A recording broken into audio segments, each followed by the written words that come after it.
Okay, I thought I would do a video because I haven't done one since last year, so just a look around the garden. So this is what used to be our fruit cage, but we took the cage off the top because it was the trees seem to be getting a bit distressed. So we've got apples, pears, plums, gooseberries, loads of raspberries, and then we've got a lot of strawberries down the bottom there. And then we've just been doing this today, and this is like putting a cage around all the currants because obviously they're all starting to ripen up and the birds will have them. This is the only area I haven't got done up to now, so I've still got that bed to do, and I've got some cauliflowers to put in there, and then this bed here is just all potatoes all the way up to the top.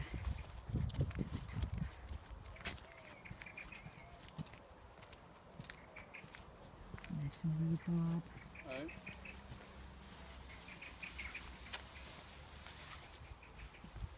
This is the flower and herb garden. This is looking really good.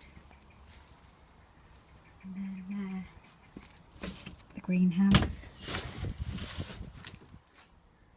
I've got tomatoes and peppers, and it's absolutely red hot in there. I'll leave the door open a little while.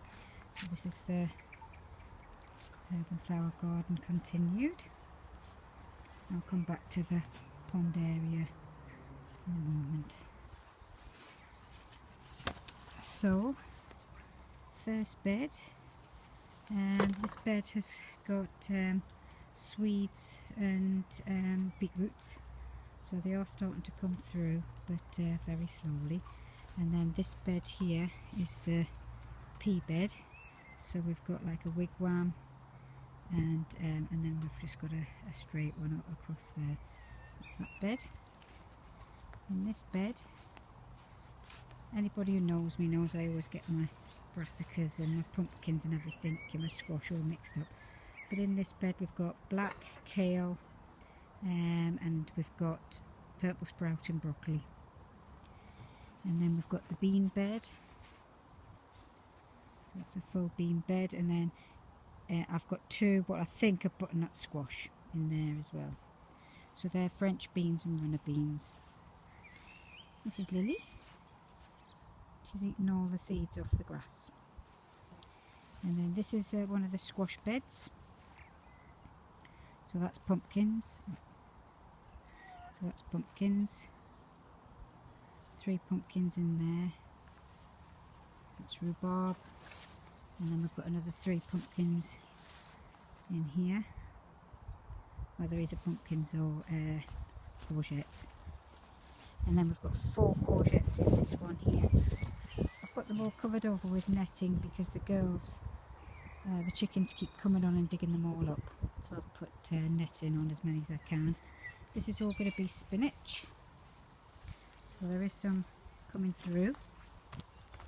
Little bits coming through there. So. And then that's onions, but it's getting taken over with weeds and poppies. And then in this one I've got corn. The corn wasn't very successful this year, so I think I only got 6 corn. And then I've got a little courgette down there as well, just using up the space. And then this obviously is the other side of what used to be the fruit cage. And there's more trees in that. So they're all the currants going all the way along. So there's black, red, and white. Obviously the chicken coop for 2 chickens. It's quite big. So they've got a massive area, but when we're here they're just around in the allotment. And then I've got 2 beds here. These again are full of brassicas. So I've got cabbages, sprouts, and some more broccoli. And then this one's getting overrun with nasturtiums. So I've got nasturtiums, and then I've got some more cabbages, and I think there's some black kale in there, and maybe a purple sprout and broccoli, and then there's a couple of asparagus. We're going to eventually turn this into an asparagus bed. That's Nicola underneath the rhubarb. They go under the rhubarb if it's raining or if it's sunny. Keep warm. I've only got the two now.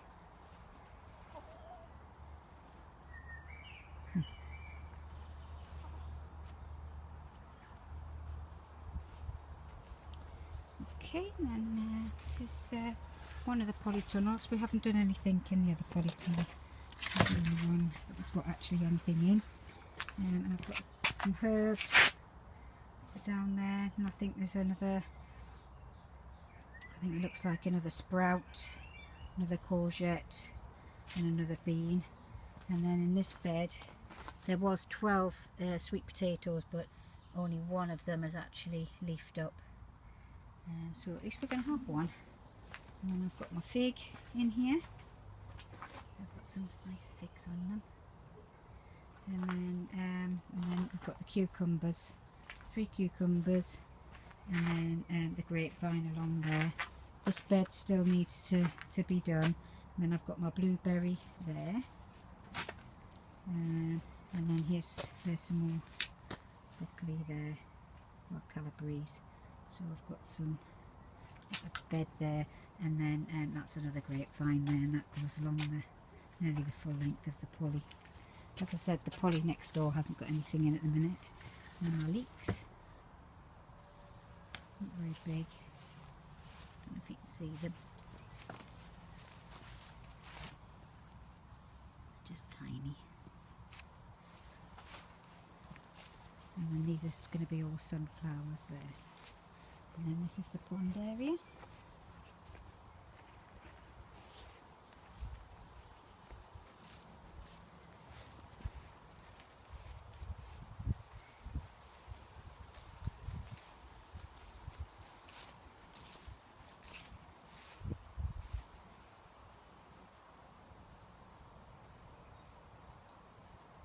And that's the end. Thanks very much for watching.